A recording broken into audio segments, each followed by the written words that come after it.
Welcome to Brand Your Dream Show, my friends. Today, our guest is Bea Solomma. She is personal brand style coach, and she will talk with us about fashion, about beauty, and how you can be confident and amazing when you choose the right dress for you. Hi, Bea. How are you doing? Hi, Eve. Amazing. And I'm really happy to be guest here. And thank you for having me here. Fantastic. So when we start conversation, I was like, oh my God, she's doing something like what I do. And then we realized that you're doing something completely different. And I'm super excited right now to discuss the things. So tell us a little bit about your story, how you become this personal brand style coach. Actually, it started like a long, long time ago. But to make the story short, I was always asked by my friends and people around, where do I find things? How do I find my style? And actually pushed a little bit by my friends to do something about this. And it was more like a backstory always in my life until I decided to leave my comfortable life, because I was always working in creative environment, in fashion magazines, lifestyle magazines. But this fashion and styling was always on the side until I decided to leave everything and to move to Amsterdam to start to study fashion. And then like the ball rolled, I studied fashion, then styling was my love. So I switched into styling. And I realized, having this huge business experience I've had, there is a huge gap in between business, fashion, and style. And that a lot of business entrepreneurs, like female entrepreneurs, as I'm supporting, really need to put together personal brand, who they are and how to show it. So I always say, wear your vision. So how to wear their vision. I So love this is it. a little bit step by step, like from business to fashion and styling, and putting this all together after a while. I love it. I absolutely love it. And to be honest, it's a very interesting part that I interviewed also a Polish lady, Beata as well, but she's a leadership coach. And I mentioned to her that in my country, in Ukraine, people thought that Polish women are extremely stylish. So it's a quality which your nation possess. And when I first time was in Poland, it was a long time ago, I was 12 years old, I literally learned while I was watching what people choose, what ladies choose there, what kind of color of the shoes they choose. It was always amazing. I was always amazed like Polish women were dressed, what they choose, how they style their homes. So it's really a national Polish quality. So, But it's amazing to hear. So thank you, because it's always that when once something happens, we don't see it. So it's really nice to see the feedback. so Thank you. absolutely, it's natural for you, I can tell you. So you must be incredible in this quality because you also study it afterwards. So you have Yeah, and that I love natural it. So it's talent. my heart, like my heart is there. So I'm getting excited, when like even now when we have a chance to talk about this, it's such a pleasure for me, to talk about and to just give it and show it to other people around. Fantastic. So let's start with the first question, which is always about visibility. And with you, I think visibility is one of the most important part of your business. And let's think about this.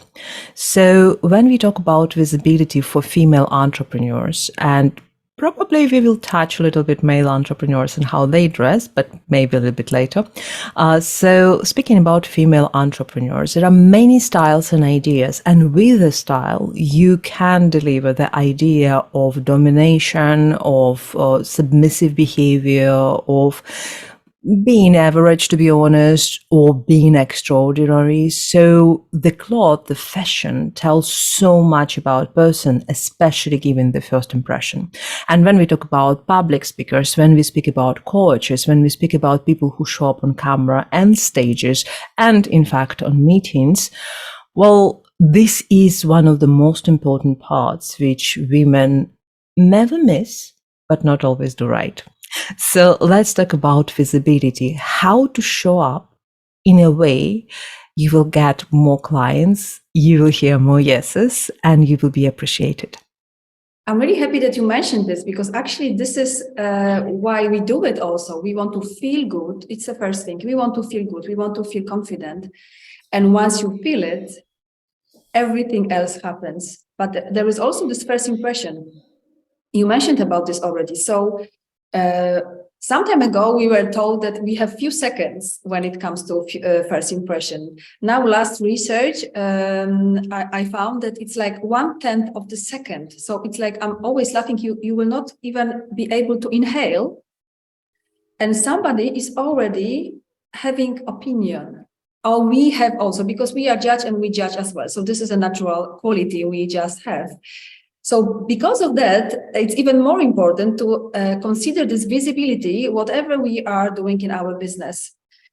That's why I'm putting this personal brand and style together. And I'm always saying, like, you need to know who your brand is. And for me, like, personal brand, it's a person. So I don't say anymore that a personal brand is you, because I always feel that a business is business and you are you, but you represent your personal brand.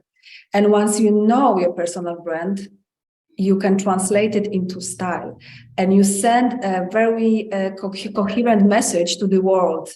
So people feel what you say and also see what you say.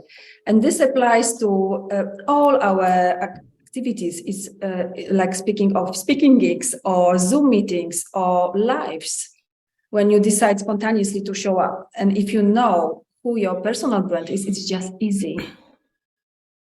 And it's readable by your listeners, by your clients, who can really feel your message. So it's not only hear it, see it, and feel it. Let's talk about authenticity. I know that for you, for many people, basically, they ask me the same question. So when we go about branding, there is a lot of boxing, there is a lot of templatized ideas. So they often feel that they will have to express the same idea again and again and again, and they will be suppressed by the brand. And I just wanted to emphasize on the fact that I usually teach that personal brand is flexible, because personal brand is dependent on how the person evolves and things like that. But we often have the situation when the personal brand, a founder, for example, a course creator, they represent the business brand, and the business brand definitely has its own rules and it's quite boxed. So we talk about the tone of the voice, we talk about the colors, we talk about how people can express themselves, like the code of behavior and stuff like that. So how people can show up authentically when they need to follow certain rules and in fact be slightly boxed with the rules of the brand. I'm really happy that you asked this question, because I really feel authenticity is the key. To be different, but also to be yourself. So I always start the process with setting up the stage for authenticity, brand essence. This is how I call it in the process.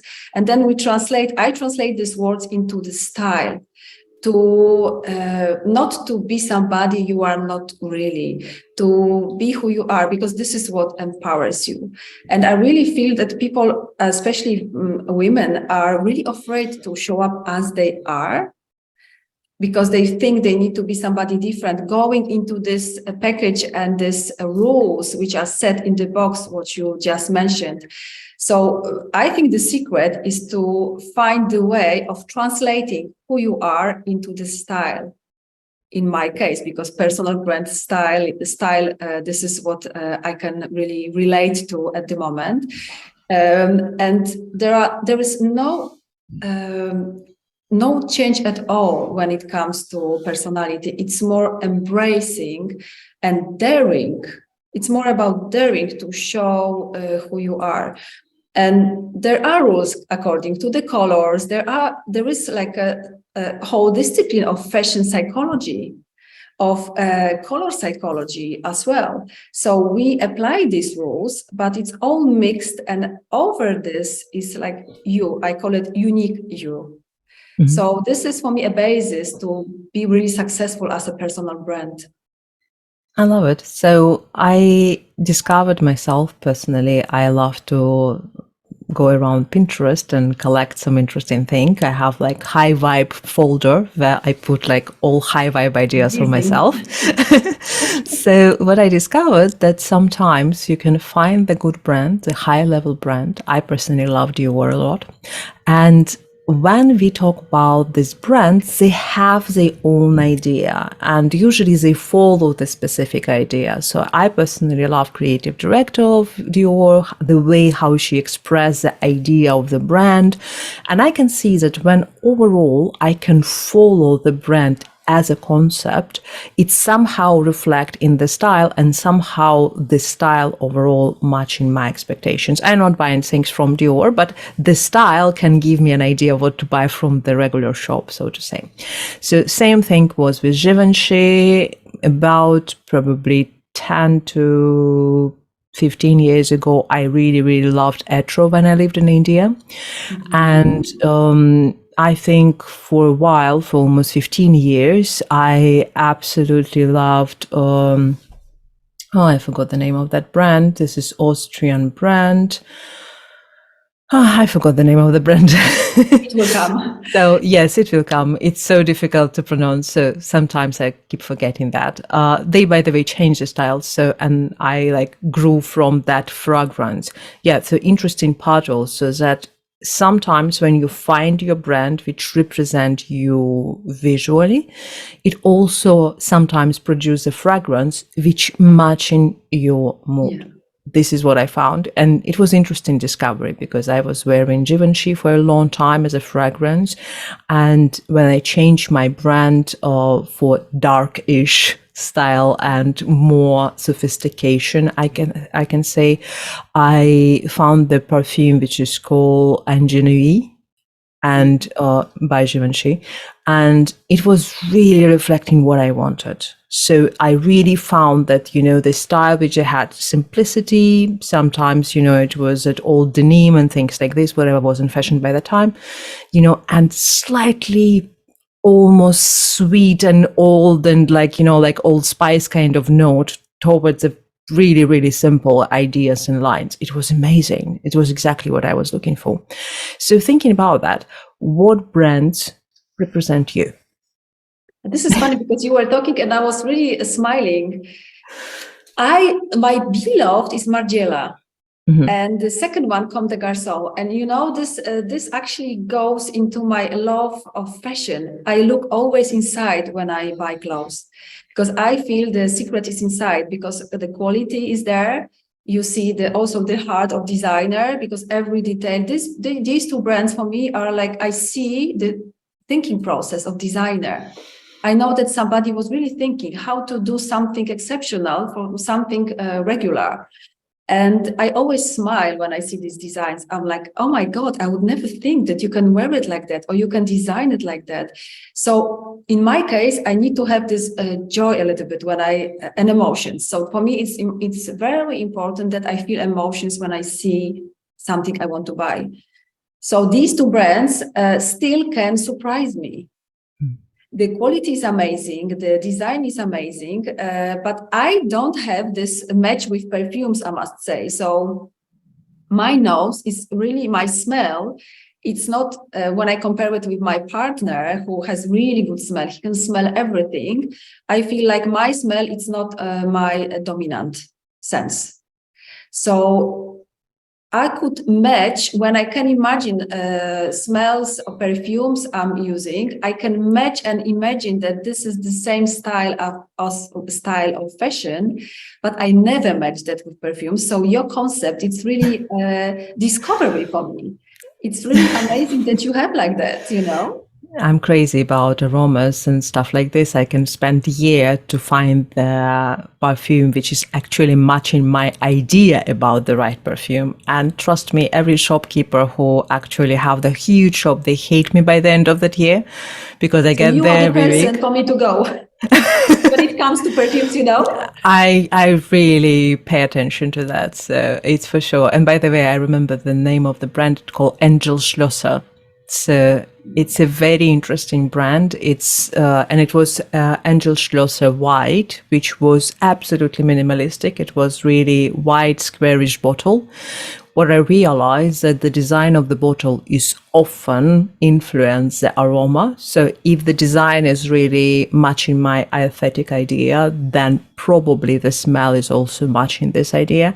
And often I will never buy the perfume which I kind of like, but the bottle look like so it's really I can important to agree me. 100%. I can tell you I'm buying, but also other things. I'm just very sensitive on this beauty outside as well.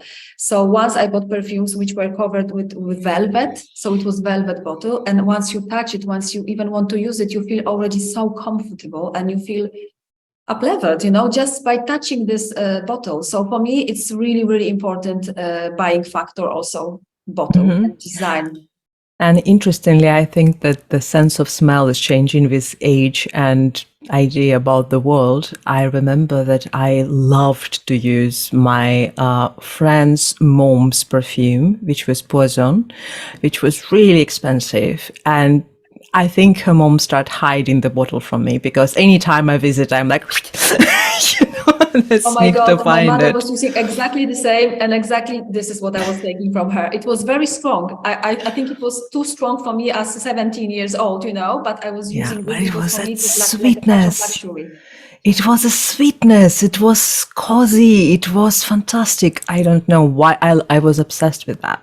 I was probably 12. So yeah, it's an interesting thing. So let's get back to our business discussions from our flavorful and aromatic stories. So that's an interesting thing. I noticed that especially African women, and I learned from them a lot, especially African origin, Jamaican origin public speaker. I had a conversation with an amazing mentor. She's originally from Jamaica and she's living here in London, in England. And what I noticed about her, why I wanted to learn from her, when she enters a room, and you need to understand, this is woman of 60, so she's not young, but she has long hair, wig, and beautiful body. And when she enters a room in that usually very bright dress, which is matching her body like a glove, she's holding the attention in a second. She's so powerful. And I never could understand that sense of presence. This is what I really, really wanted to learn. And to be honest, I gave myself the discount. I will never be like that because I think some African origin ladies, they have this incredible talent to really grab attention, to focus attention on them in a very powerful way. And I absolutely love it. I admire it. I think it's like, Polish ladies get the style intact, African origin ladies have that attention talent, which is amazing. Like look at Zendaya, all these actresses, how they grab attention. They are powerful and it's beautiful really. And thinking about that, there are other women, and I meet them often, especially in my course for video, who feel that they don't have this vibe. So, for example, I had a lady I taught her, she is from Portugal. So she's incredibly attractive and she's animated and she's speaking with her hands and with all of her body, I think. When she speaks, she's so active. Now, the lady from Britain, on the other hand, said, I don't have my animation. I don't have that colors. I don't have that presence. Do you think I can speak on video? So those are different polarities. Thinking about that, do you think the style can help these ladies to express themselves? Are there any tips for specific more modest ladies and ladies who really need to show that she can really show the vibe? Of course, and this is where again brand presence comes. Mm-hmm. Because when we think about one lady from Portugal, you mentioned, Mm-hmm. very expressive. So even when you tell me that she's really moving a lot and probably talking faster, because this is what I can imagine, that kind of personality, she will probably want even to crave for other colors and other styles, other fabrics than the more quiet British woman. And both styles will be totally different, but both, when the style will be connected to this personal brand which they represent, and to them, they will feel the same confidence. So with different styles, and again, we talk about authenticity. When it comes to authenticity, two different people, two different women will have the same feeling using the totally different styles.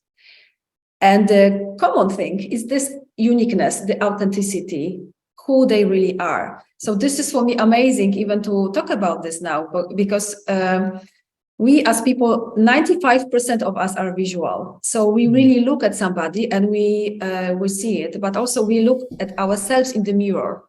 And we see ourselves. And this is where all that jazz starts. When you see yourself and you really feel like, oh my God, this is what I love. I know what to wear. It takes me a few minutes only to get dressed, even though I have a last minute call with a client or I need to do live in a second. I just go and do live because I have my brand capsule wardrobe, which empowers me. So it's all about empowering. So there, I cannot tell you there is one style for women to feel confident, because every woman is different, and this is beautiful that we are so different. But you need to find a signature style which empowers you and embraces your beauty and gives you this, this, like I always call it, straight back, and this light when you, like what you said. I really believe that a lot of women have this hidden, this inner presence. We don't dare to show up. And of course, when we go deeper, when we think as girls, what we were told, not to be too loud, not to show too much, not to say too much. So, we need to learn how to dare. And so to find this part in ourselves, to express it and to dress it, express it and dress it. Actually, I like it. Express it to dress it. Yeah, that's but nice. Find it and dress it up and find this confidence. So different styles for different women having the same effect, and it works wonders. Thinking about the different styles, I want to ask you a very direct question about how to choose or what to choose for women who have a wider waist, so to say, so extra kgs. And why I'm asking this, to not offend anybody, me and my mom always had very different ideas. We had, in fact, very different bodies. But she taught me from childhood, probably, because she has quite thin legs and we both have quite broad shoulders. So she always recommended to wear something, large on the top, and then she would have some narrow jeans or something like that. Now, I have different type of body. I have everything everywhere, not really a hourglass kind of thing, so, not that much of waist, but I actually have a lot of weight everywhere. So, good part, I'm not getting fat really. I'm just, normally increase in size, but proportionally.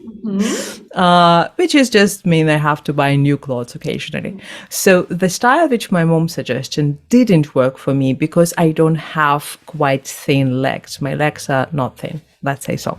So this idea didn't work for me. What worked for me is the waist with much, much wider, basque style or something like this, when you have exaggerated waist and then you hide it with some folds or something. So slightly different approach. So what is your suggestion? Is there any common suggestion for women to feel confident when they have extra weight? Let's not talk about like super extra weight, normal situation, after Christmas, after Easter, stuff like this, sudden extra weight here and there, how to hide it. I have really good tip for all these challenges. Working with lines. So I will just, actually, when I will explain to you principle, you will be able to apply it for a different styling. So I always look on the body as a sculpture a little bit. So we just, the clothing, whatever you wear, accessories, help us to gain this visual effect we want to achieve. So when you understand the principle of working with lines, so vertical lines make you slimmer, make you longer. So going that direction, wearing jackets, wearing vests, wearing cardigans, which gives you the line already, helps visually to hide this, few kilograms after Christmas, and you don't see it yourself, and it builds especially the longer, depending, of course, if you are tall, but I will not go to the details now. But lines, vertical lines, helps the viewer to see you longer and to see you slimmer. And you, when you look in the mirror, you will see the difference. You can also achieve it with accessories, putting just a scarf, not tidying this up, but putting only the scarf hanging with two lines already makes wonders. So this is like a very easy tip to implement today. Just look in your wardrobe. Do I have something, a jacket, a vest, or a cardigan I can just put on if you feel like you want to hide a little bit of weight you gained last days. So this is for me like a principle, like one of the rules I would advise for a quick fix. I like it. So another question, we will talk about makeup. So obviously you can be super dressed and stuff like this, and we had a conversation about lipstick before. So what are your recommendations? How to find the right makeup for the style which you already decided, like with your clients? Do you give any suggestion about that?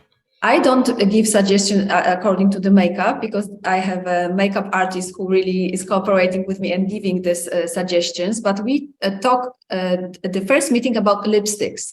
So the full makeup is covered by somebody who is really specialized makeup artist. But the lipstick is the magic we were talking also about.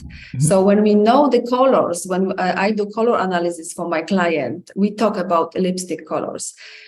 And of course, the color analysis, it's like a big theory of color psychology. But at the end, somewhere there are also colors you love and you hate.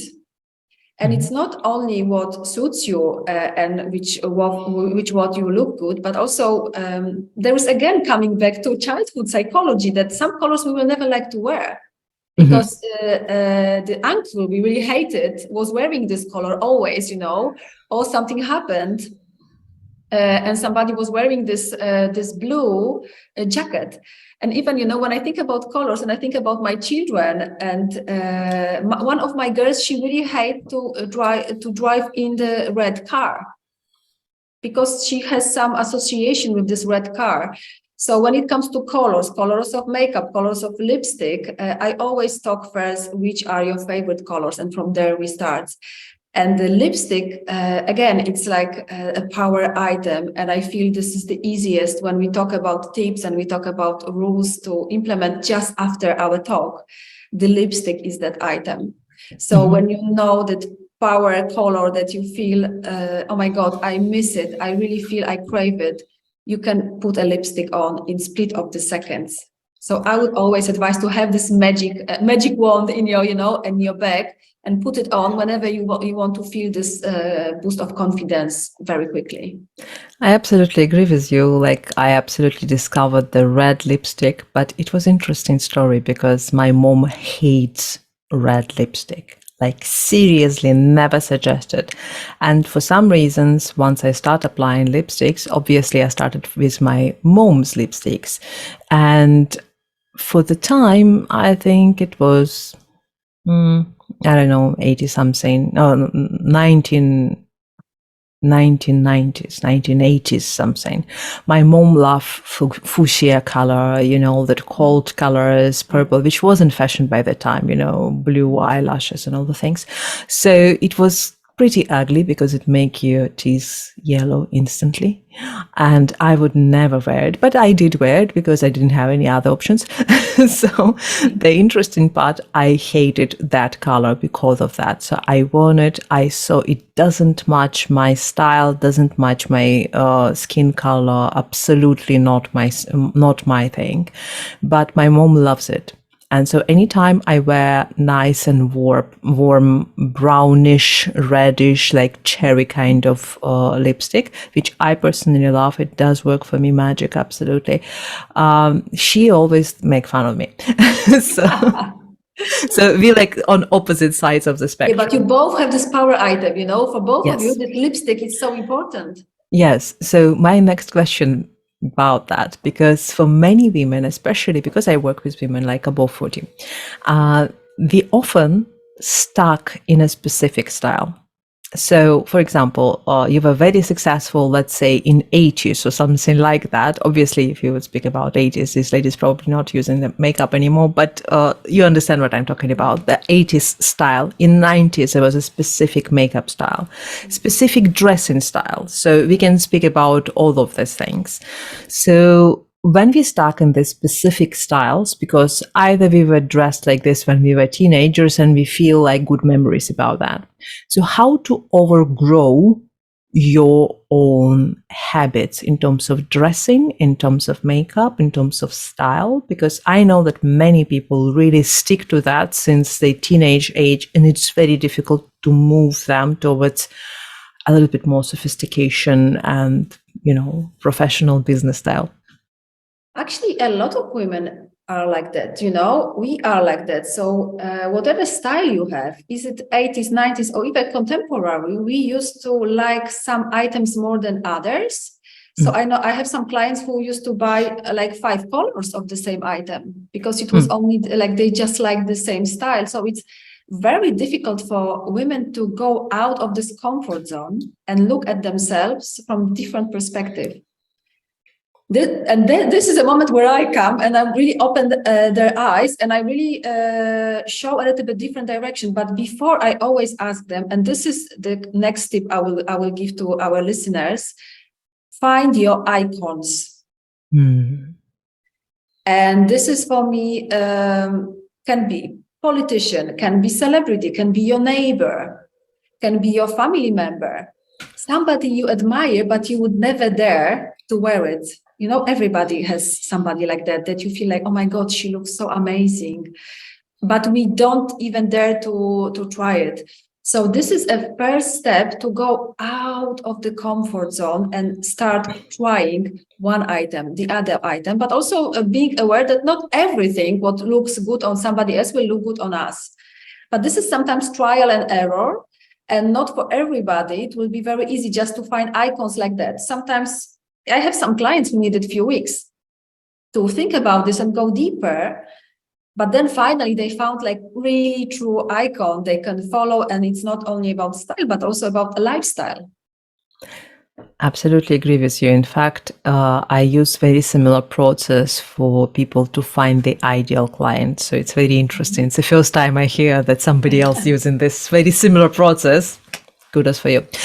So thinking about this, back to the question of stuck to the style, I was thinking then I probably change my style all the time. I spent 10 years in India, half of the time dressed in Indian style dressing and things like that.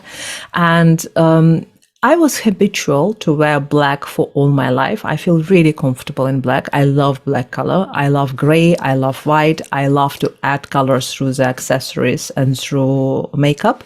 So I love really modest kind of styling. At the same time, sometimes I could wear the black t-shirt and super bright skirt, for example. So also my style, super bright, some element. So it's not necessarily lipstick. So this is more or less my style.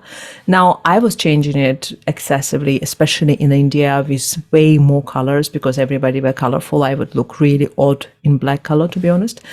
So after some time, approximately 30 years after school, I met my classmate in India and I was looking for some accessories and things like this. We were shopping with her and I was like, oh my God, that's an amazing bag. What do you think? She's like, yeah, that's typically your bag.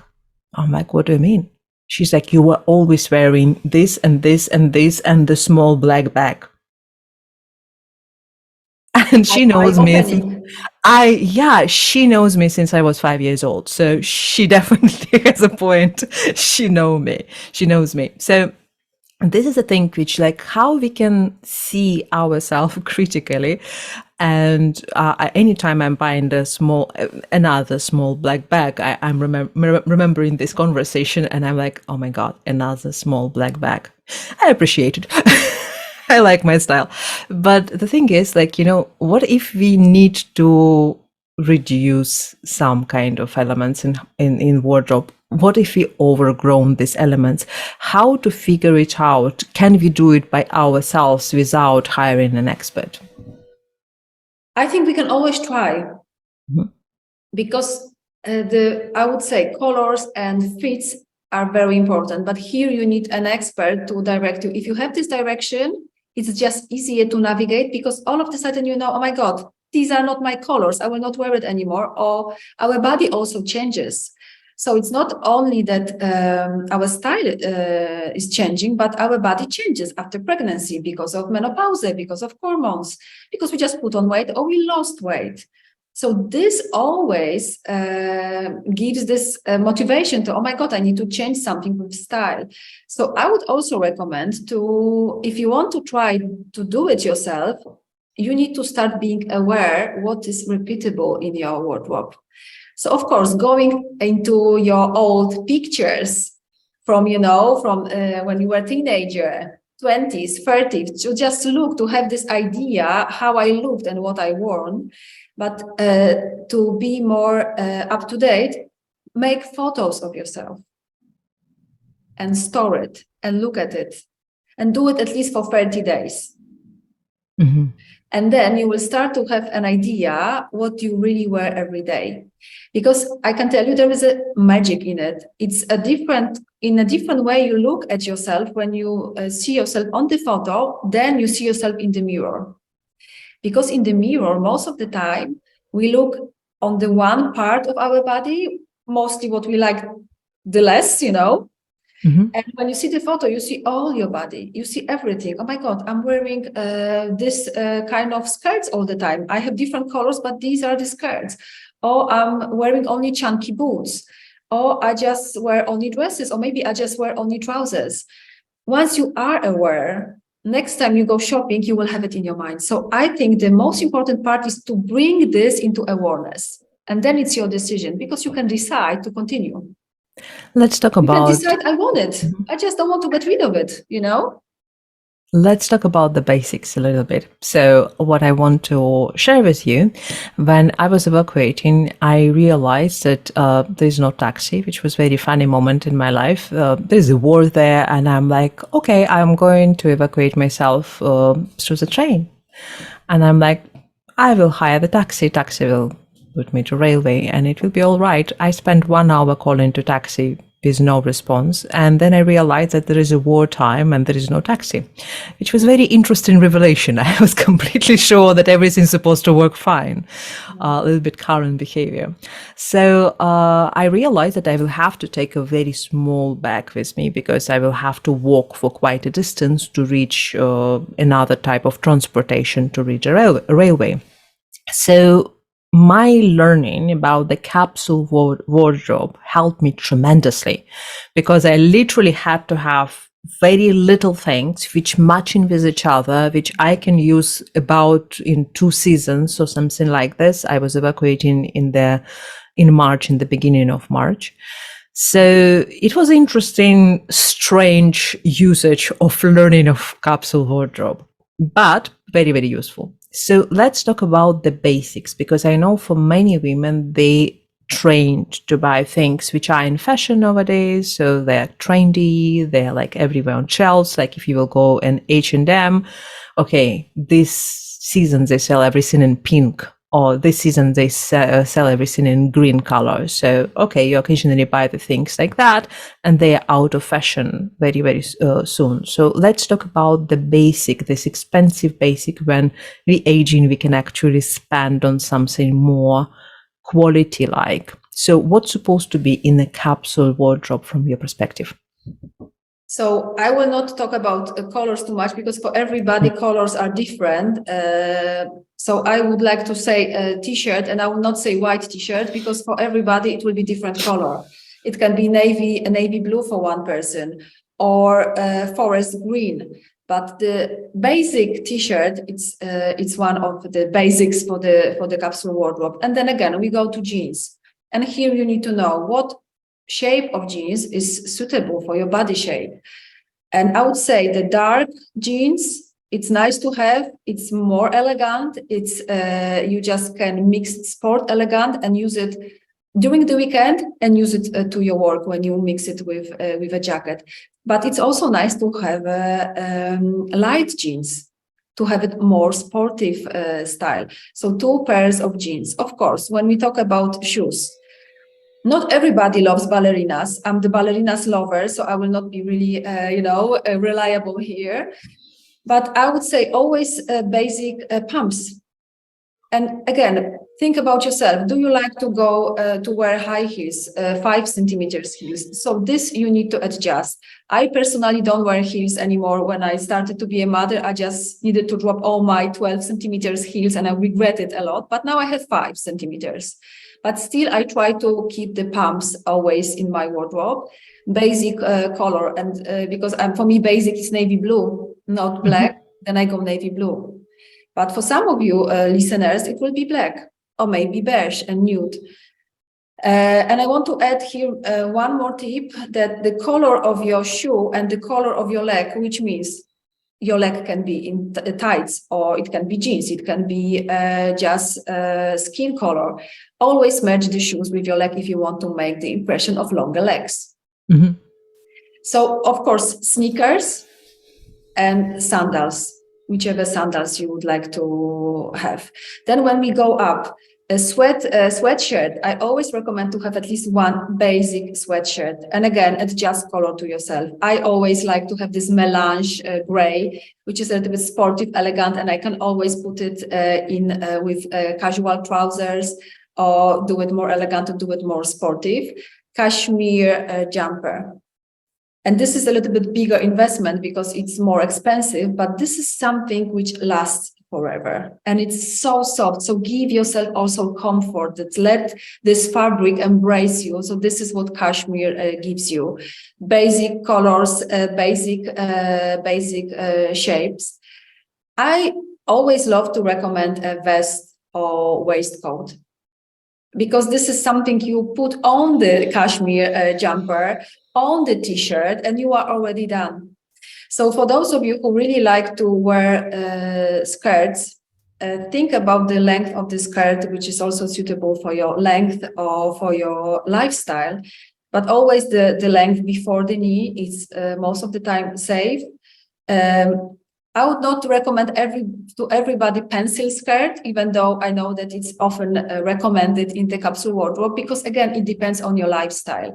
So if you prefer a shape skirt, go for that. Simple before knee skirt. I personally cannot wear in Amsterdam pencil skirts anymore because I would not be able to bike. So this again, that's why I'm thinking always like lifestyle. If we are mothers and business owners, again, not every kind of skirt will be in your capsule wardrobe. So find your shape. If you want more comfortable, go for a shape. Trench coat, but I'm far of recommending the beige trench coat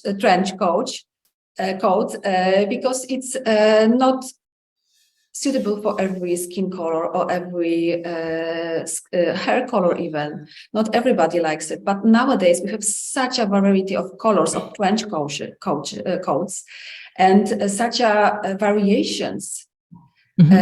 Like mixed with jeans jacket, or so beautiful designs we can find nowadays. But trench coat, I will always say trench coat today. So this is my thing. But trench coat, it's something I would love to recommend because this you can wear all year long. If you put under a very warm but very thin jacket in winter, you can still wear it. You just open it. So this small, really foldable jacket for winter, it's a must, I would say as well, because you wear it when it's getting a little bit colder. When it's getting warmer, you just can put this only on you and not wear any more trench coat. So this is also one of basics. And then you get crazy with accessories, When you have your basic capsule wardrobe, then accessories is the king. And then you can change it as much as you want. For all these women here listening to us, if you like dresses, I would also like to recommend the darker color dress to have. You wear it for the parties. You just add accessories. You wear it with the waistcoat you have already, or with the vest. You wear it with a trench coat.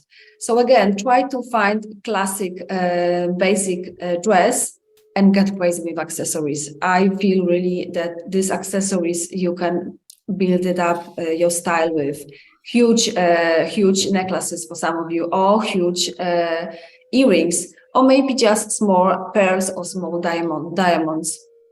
So this is really flexible, the pack of accessories. It's a very interesting thing because I have tons of accessories in home and Kyiv, and I obviously couldn't take any of that, a little bit here and there, something small which is wearable on a daily basis. And I feel almost naked without my favorite things, because like for women, it's super important to have their favorite things for occasions and things, because it's pre-designed already like for years. So it's an interesting feeling. Now, I will not ask you the most important question for me, how to stop buying bags and shoes. Let me ask you differently. What shoes you must have in your wardrobe? I would say 3 pairs of shoes. Pumps. I already have like sneakers. 20. Don't ask me how many do I have, but we can have variations. But when we talk about really basics, because you need to build up on something. So I will not go here like, telling you about too many in detail, but sneakers, pumps, and sandals. Mm-hmm. I really believe that these 3 you are covered for all year long. Of course, when we go to the winter, and depending where you live, then you need to have also boots. Yeah. So my question is, sandals. So always 3 per season you use, without pumps, like I don't wear heels at all. And I have shoes which are mix of sandals, pumps, and they don't have heels. So it's like, you can wear them with everything, but they don't have any heels. So do you think that it's good idea to use that as office shoes if they are not pumps? I mean, let's say some offices require heels, and I know that in some office codes they say that the women have to wear heels, but I think these times are mostly over already after pandemic. So let's speak about the normal shoes for office. Which shoes are appropriate for office? Not these offices which are okay with sneakers. I hope every offices will be okay with sneakers all the time, but sometimes more official meetings like in bank and stuff like that. Yeah, so not every woman can even wear heels. So I also see myself, I need to go lower and lower, and the best for me, it's like a little bit, even 1 or 2 centimeters. But this is what also physiotherapists say, that totally flat shoe, it's not really good even for our spine. So I always recommend, if you cannot wear heels, take a little bit, like 1 centimeter. You feel already a little bit higher, but for your environment, it's acceptable. So it's not about being too high, it's about being comfortable. So I always stand for comfort first. So for those of you who don't like to wear heels, just 1 centimeter is enough. And I know in some offices you can wear fully flat ballerinas, but in some it will never, like lawyer office, for example.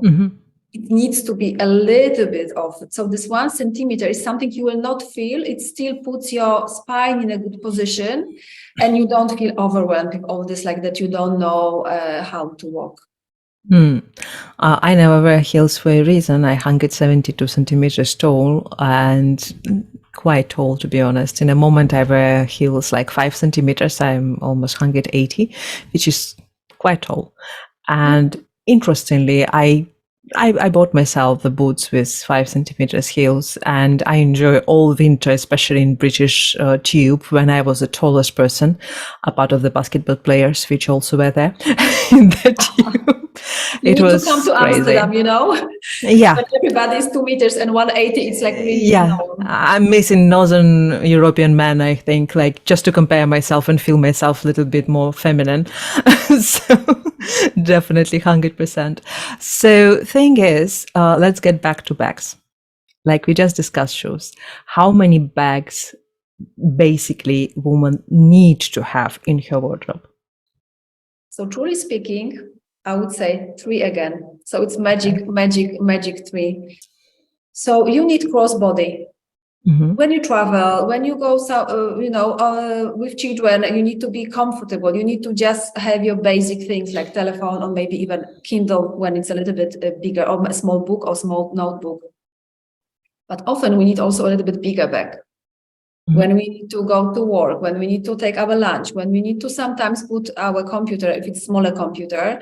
So a bigger bag, it's a must, like a handbag as well. But we need to also have a nice clutch when we go out. Mm-hmm. So it's nice to have at least one that you just know that you just put your lipstick there and you go, or your credit card, and you just go, and you just have something small to hold in your hands. But of course, we have a lot of variation of this. But when you think about this, like which one you use the most, then it's probably that one. Mm-hmm. Or it will be a bigger one or crossbody. Because again, what is your lifestyle? This is what decides of the most often usage of the bags. I used to love the nice bigger bags I can hold in my hand, and I can put a lot of things in them. But I cannot use them anymore because I'm in Amsterdam and we bike everywhere and it's raining all the time. So I should not wear leather bags, for example. And crossbody is for me my friend always, because I just need to put it on and bike. I need to be comfortable. I don't want to hold my bag all the time, which is sliding down from my arm. So because of change of my lifestyle, my bag style also has changed. And when my children were born, it was again a reason to go into crossbody, because I need to have my 2 hands ready. Mm-hmm. And before it was totally opposite. I just love to have my bag on my hand, on my arm. Not anymore. So I would say again, 3 different styles and adjust it to your lifestyle. I love it. Interestingly, when you were talking about this, I was memorizing my progression with bags from really small backpack, which not a backpack, but you can say it's a very small bag, but it's actually worn on a back. So I got my first from France. My mom brought it to me, and I probably used it for like ages. And then because I start working, I actually used a shoulder bag, which was huge, like A4 size bag. And obviously it was 90s. So it was like, not 90s, it's actually beginning of millennia already. It's like, that cargo, wide kind of trousers, grunge kind of style, crazy bag on you. So that was fine. And then I was actually with a small backpack for like forever. Again, in a moment you have to put your computer in, so definitely ever since, because I'm pretty much a tech person, and half of the time my computer is define what bag I need to have with me, not really a style. So it's an interesting thing when I back to my smaller black bag. I think I was probably 30s when I allowed myself to take computer somehow differently, either in a car or something like that. How lifestyle transform our need for the bag, like you say, you need to bike. So in this situation, definitely, it dictate what you need to wear. Yeah. So what are your best tips for people in terms of fashion and personal brand style? So first tip, I would say, be yourself no matter the trends. So you mentioned trends already, but I want to accent this again, that let a trend be your friend and use them, not the opposite. So knowing your colors, knowing your fits, stay authentic. The second part is to find your power item. This I already mentioned as well. It's a lipstick, or it can be your jewelry, or it can be maybe a scarf. We were also talking some time ago about scarf. So what's your power item? All these questions you need to answer to find the way to implement it actually immediately after.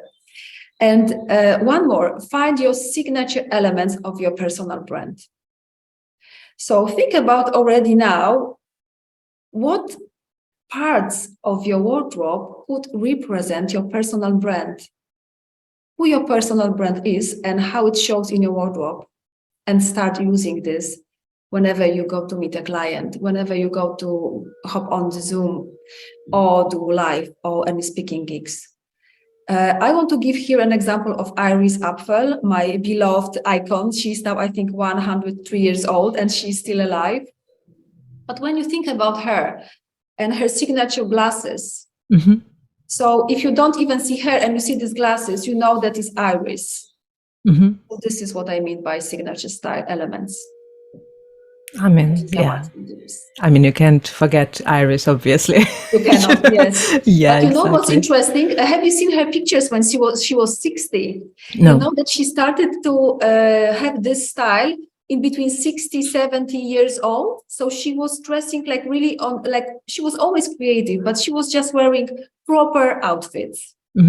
Once when she was 60, 70s, she immediately all of a sudden started to have this crave for this like very colorful, I would say bird style, you know, that it's like all the feathers, all the jewelry together. So it's also amazing that it's never too late.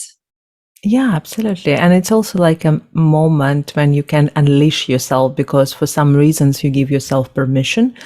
I think that I can totally refer to these feelings which you describe with her, because when I studied in National Academy of Art, I realized on the third year that this is the last 3 years in my life when I will be able to create and nobody questioning what I creating, nobody ask me to make any changes because I'm just learning. And this is the last 3 years in my life and I'm not working for some clients or something like that. And I got crazy. I mean, I started creating things which I really loved. I was focused on different styles. I was criticized heavily, but I didn't care because I knew that I could do whatever they want, but I was not really interested. So it was really, really interesting period of my life. And I think I create probably something more significant than I ever created after that or before.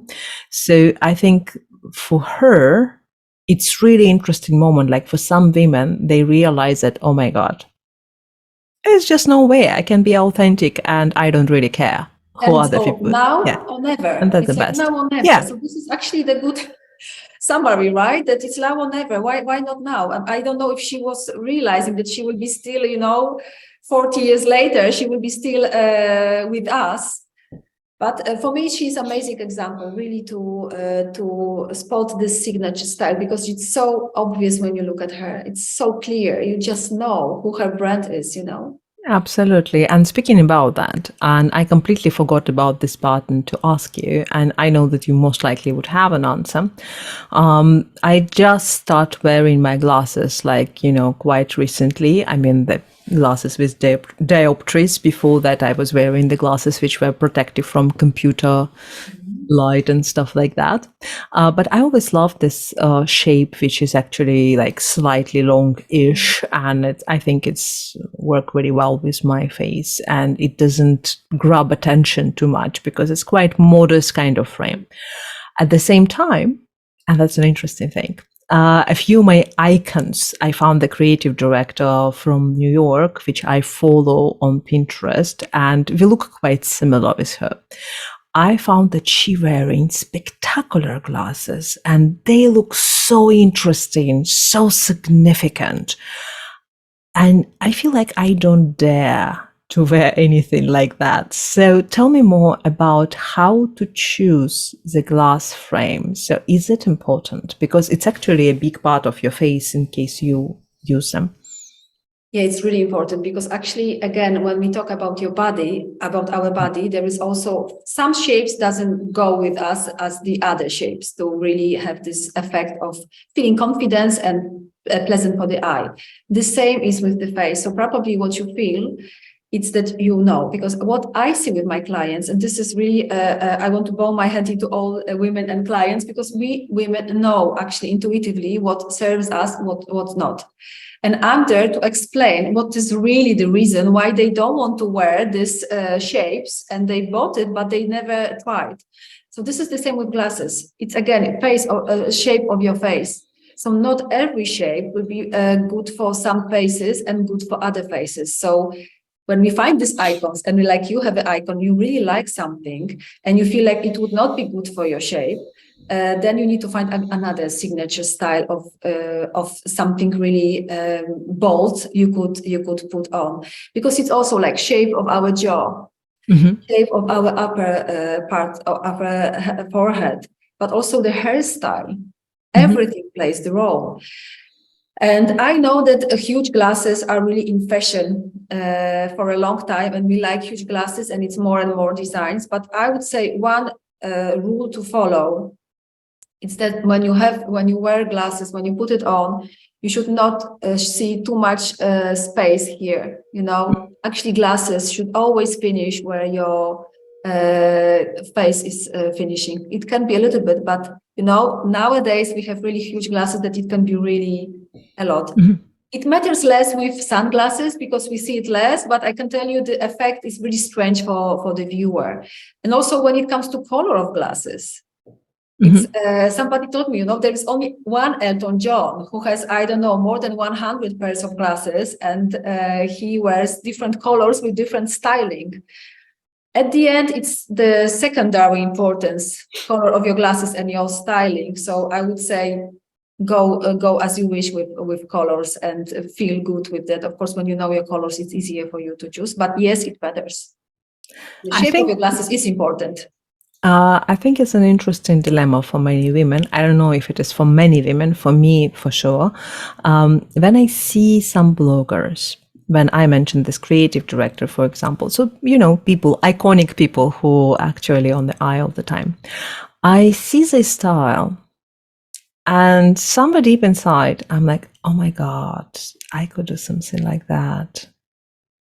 I don't dare to do that. No. That's not me. And at the same time, I admire the style. Like giving you an example, one gentleman blogger, he's African American, I guess, and he has different color of glasses every single time. Not only color, but also very, very weird, significant design shapes for his spectacles every single time. And these are like, you know, huge green squares or like, you know, some orange rhombs or something. So it's really, really something weird. So it's really significant. And I looked at that and I'm like, wow, that's an easy way to be memorable. That's an easy way to get publicity and visibility. And in a way, I'm envious, you know, when I see that these people can do it. And I understand that I will probably get bored with that. I mean, I will be excited exactly 1 week or 2 weeks, and then I will be like, meh, and it will not be a statement of mine. So that's why I'm not doing it. So the question is, when we see these trends, as we were talking about, you know, obviously the shiny object syndrome is a typical thing for many women, you know. So when we see trends, I also we know it. And like, you know, when we see this beautiful shiny trends, you know, we all want to buy it. And like giving you an example, my mom hate the skirts which look like leopard or like, you know, any kind of snake skin or something like this. I personally found these patterns beautiful if they dressed with black or something. So it's just like, you know, again, an element. So I use that a lot, but my mom is like, nah, I don't like it. So thinking about that, you remember then when it was in fashion, everybody suddenly dressed some, you know, leopard or tiger or something like python kind of skin. And it was, in a moment, it become too much. So initially when the trend starts, it's like nice and cool. And then over a time, in a year, it's like, you know, in the worst, in the cheapest shops. And you understand that if you wear this, your dress is like really not stylish anymore. Yeah. So how to avoid it, or should we avoid it? How to deal with that? You know, I personally think that when we talk about animal prints, for me, it's a classic. Mm-hmm. But of course, we don't like, I think most of us don't like that it's too much everywhere.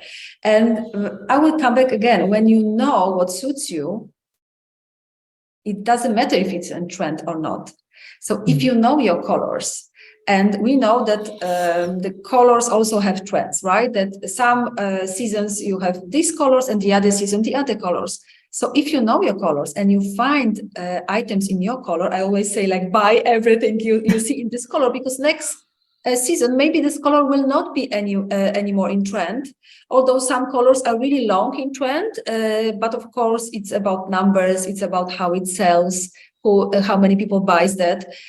But I would say use it for your advantage. Take these colors, which really, I have really one of shades of blue I love. And when I find it, I want everything in this color because I know it's such a short period.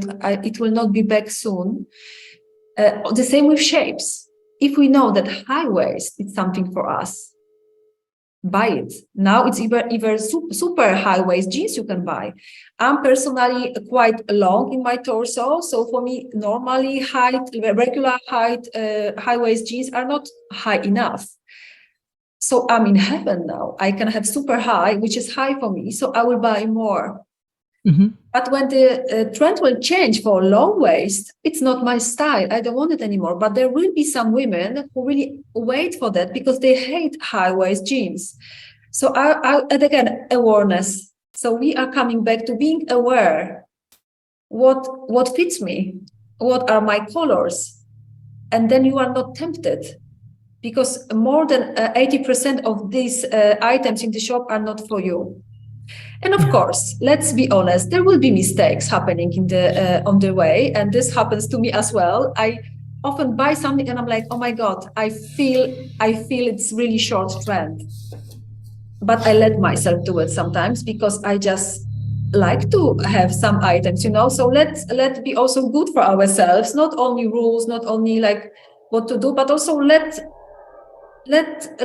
ourselves to explore and to check it out. But if you are aware, you will avoid not necessary mistakes. It's given you an example. I was absolutely following your recommendation without knowing you. I was buying a red shirt during the Christmas time because I like very specific shade of pink red, kind of mix of close to pink, close to red. So it's a very, very specific color, which I use for most of my brands. And I really, really love this color. And it suits me, that I know. But when I purchased it, I realized that the silky red shirt is not something which you wear every day, especially here. So it's like really an item which I love to have, but I rarely wear it. So it's an interesting mix of like, oh, why do I actually have it? But I think we should have such items. Mm-hmm. I have a dress I wear maybe once a year, maybe once 2 years, but I love it. And every time I wear it, I feel like $1 million. I just love it, and I will keep it forever, as long, because it's classic, but I just don't wear it too often. But it doesn't mean I want to get rid of it. Or I have also a jacket. I wear it maybe a few times I had it on, but I know the time will come. And when the time comes, I have something to wear. It's also the same with your shirt. Mm-hmm. When you have a moment or speaking gig or whatever occasion you want to wear it, you just have something to wear immediately. So not everything we need to wear all the time, even though there is this rule that you should wear something more than 30 times to be profitable for you to buy. But yes, we can buy items we wear not too often, but we really cherish having them. And like you say, silk. This is amazing to put on. What do you think about the trend, which was a French trend, and I learned it from some fashion YouTubers, and they did work with quite a high-level fashion designers as well. And French fashion designers, by the way, recommended this trend, which is called sustainable fashion, basically buying from the charity shops, the second-hand shops, especially things like jeans or coats, which you can buy and then bring it back, obviously after some, you can wash it or dry it or something like this. So we're not talking about like hygienic aspect of that. So it's all obviously possible to clean it up. So I know that in France, it was a big fashion especially for younger people, considering the cost and considering that sometimes in the secondhand shop or in a charity shop, you can find the things which are better in quality than in the trendy shops, which many times creating things for so that they not last long, so that people buy more. So what do you think about this trend? I think actually I don't consider this as a trend. I feel it was a long time ago already existing. Now we do we add marketing into it, and we make it trend. I remember traveling all over the world in different countries. This is the first place I go, vintage shop. Some countries you call it second-hand shops. Depending on the country, depending on the society, you have different items. But of course, Paris and London are having, also actually Amsterdam having very, very good vintage shops. And it was always there. But now we make a little bit a bigger thing out of it, which is also having a good side because people are aware. Maybe not everybody was they're also daring to enter, to go there. Not everybody will like it, but we have different kind of shops. Some shops you will never enter, and some shops are you don't even know that it's a vintage shop because it looks just so good. So I think it's a big treasure to be able to shop in vintage shops. You have amazing quality. For women who like me, I have hips, I have waist, but I have hips. For me, this design from 50s, it's like perfect. I just put it on and I'm like, it's like customized. It's like somebody did it for me. I don't find this fits anymore in contemporary brands. It's very difficult to find a nice dress that I have a waist and I have a hips and my breast is there, on the place. Everything is too tight. Some brands actually are managing to do it better than the others. But vintage shops, for me, it's like, I just go for like treasure hunting because of the quality, because of the, when you think that still this thing is good, after so many years, it will last forever. It's not destroyed after one wash. And the second thing is really fits. And the third thing, you are really memorable. You are really standing out. And actually, this is what all the time you are talking about, this style, personal brand. This is what's all about. You want to be memorable. You want to stand out. So I'm really happy that you brought this subject on because this is a really good direction to use when you want to find unique pieces. I love to buy accessories as well, like bags and things like this. I can recognize a thing like, pure leather from 70s or something, which is not really used that much because sometimes, somebody just bought it and leave it in their wardrobe. So they actually bring it to the shop. Recently bought a nice piece, which is absolutely amazing and unique. And I love it. And it did cost me like somewhere around £3, which is funny for the good leather bag. So thinking about that, I remember that when I started my business, obviously me and my business partner, we didn't have much money because we were pretty much after our first or second job. So that was the first business in 2003 or something like that. So thinking about that, I was always sewing my own clothes since I was 15. And I was very familiar with patterns, with designs. And obviously my clothes did look very different than anything which people could buy in the shop. So I found that the better I started teaching, the better I learned about the styles and techniques and things like that, the more I could create things which were truly unique, especially when we start earning a little bit more and I start buying really quality-like textile, the fabric. So I start getting compliments from the clients, and it was very interesting dilemma, especially for business. I probably will give a tip for some people right now. So people often judge us based on our clothes, and we discuss it during all the interview. And people can recognize the brand many times. So they can say that, okay, if you wear the brand which is cost this much, why you charge me like, 3 times more?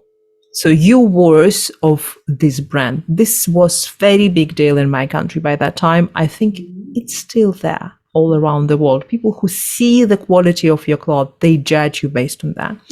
So what I found that if I start wearing design clothes, which is really unique, very specific, my clients were like, oh, you're wearing designer's clothes. I'm like, yes. I don't need to explain them that I'm designer. I just sew it. So, it's design. I am designer. It's designer's clothes. Stuff like that. So it did work. When people can't recognize or identify clearly what is the level of price holder on your clothes, you can actually give the better price for your products and have more success during the conversation with clients. So they did work for me all the time. So what do you think about this? Totally agree. And I would say the men do it with cars. Mm-hmm. It's exactly for men, like which car do you use to go to your client? So these stories I've heard from my male friends and it worked as well. I personally I have also this. Often I'm doing masterclass $1 million style elements, and actually when we would expect that the $1 million style are brands, like that brands are everywhere. But this is what you are saying. This is a specific style. Mm-hmm. That it feels that the style is yours, that the textile, the fabric is good, and the design is just good. It doesn't need to be the high brand, or really you need to see the brand. But when it looks like that one, or it looks like a good quality, of course it already benefits you, because the client perceives you that way. Totally. Mm-hmm. Another interesting story. I remember that when I got my first visa in India, when I worked there as creative director, I couldn't get the prolonging of the visa for the first year, which was usually very difficult because, the whole ministry checking you. And we got to the lawyer, the big lawyer in New Delhi, and asked what happened, because all the documents were intact, everything was all right. So what's happening? And his first question was, can you get to my office in exact same dress which you used for that meeting in the ministry? And I was like, yeah, okay. And it was like, it's India, so it was like plus 50 or something, midsummer, so it's really, really hot. And I had Mark and Spencer white shirt, which was a nice cotton shirt with some embroidery and things like that. I can say like smart casual kind of thing. I had white trousers, which were again slightly like, maybe mix of jeans or something. And he said, you look like a tourist. You have to change your dress, because many tourists are applying for visas and they declined. You have to look like a businesswoman. And I'm like, and can you please explain me, what does businesswoman look like in plus 50? Because it's really hot for the suit. It's really, I have no clue. And I can't wear sari or any traditional Indian clothes because I will look even more like a tourist. So he said, I have no idea. You need to figure it out, but you need to look like a businesswoman. Interestingly, we changed some ideas. I want something better, like more suitable, so to say, and I got my visa. Interestingly, 5 years after, I had to repeat the same procedure. And this time, I already knew Indian custom. I already knew everything. And you knew the culture as well, right? Yes, exactly. And I got exact same situation. But I wasn't worried this time, because I knew that I had conversation with two people from my country who did look like slightly more tourist-like, and I was judged based on the people I was talking to in the queue. And the person from the ministry, he was very polite. He said like, well, look, please come next time. Just one document missing. You just need to add it and it will be all right. And I could see that he was not sure about that. So next time when I get out from there, I was like, what am I wearing wrong? And I was wearing like, again, it was not really tourist thing, but it was like a very casual thing. So what I realized, I started thinking, how very rich creative director supposed to look in the eye of the ministry person? how can I be taller in the eye of this person? The first thing was heels. I told you I'm not wearing heels. So if I'm wearing heels, I literally hit the level of tall instantly. So I bought heels. The next one, and it was probably the first one because it was a central Delhi, and I saw the fantastic leather bag, which was a replica of some very, very big brand, which is close to Birkin or something like that. It was really, really good copy. Much cheaper than the real one. So, and I get with my friend and I say, look, I'm going to spend $100 on that bag, which was crazily expensive, obviously for the copy. And I'm going to buy that bag and I'm going to buy heels. And he was like, you crazy? I'm like, no, I'm going to get these documents. And while what I'm wearing, I did wear the jewelry. I had my bag, I had the heels, and then I was like, I'm not going for this logic. I'm creative director, which means they already assume I'm creative. I had black shirt and I had jeans, which is not an office style at all. So it was like, a little bit of, a little bit Apple style, a little bit entrepreneurial style, but it was very modest golden jewelry and really expensive accessories, which did look like very expensive accessories. The first thing which I did, I literally put the bag in front of the gentleman in the ministry shop the next time, and I got my visa just in seconds. But it doesn't surprise me, because we know both how this works. And me wearing, when I remember applying for my one of first jobs, only wearing glasses. I was not wearing glasses every day, but I was always wearing for interviews, job interviews. Mm-hmm. And every time I got a job, because I looked, I would say smarter, but also older. Mm-hmm. I felt more professional. So for me, at the beginning of my career, this was my power item, my glasses.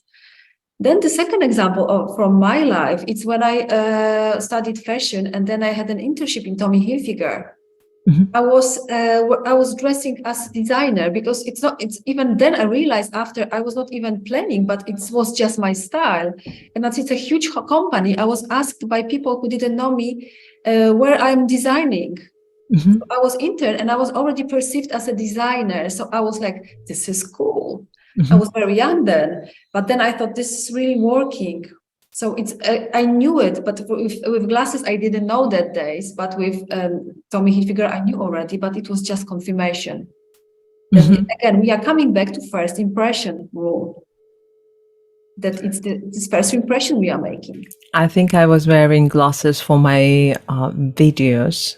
From the beginning, I start creating videos for the reason that glasses also creating sort of a shield between you and a camera. It's kind of protecting you, especially if you have no problem with your eyesight. So it's like really fine just to wear it for the sake of, as you say, they make you look smarter.